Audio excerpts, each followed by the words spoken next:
Good morning. It's morning here, so good morning from my house to yours.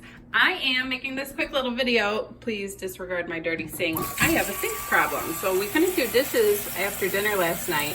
I had shared this about a week ago on my Instagram stories, just seeing if anyone had any idea why I had water coming from here and how I could fix it.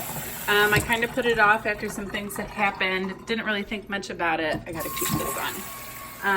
Until last night when we took out a trash bag to put in the trash can.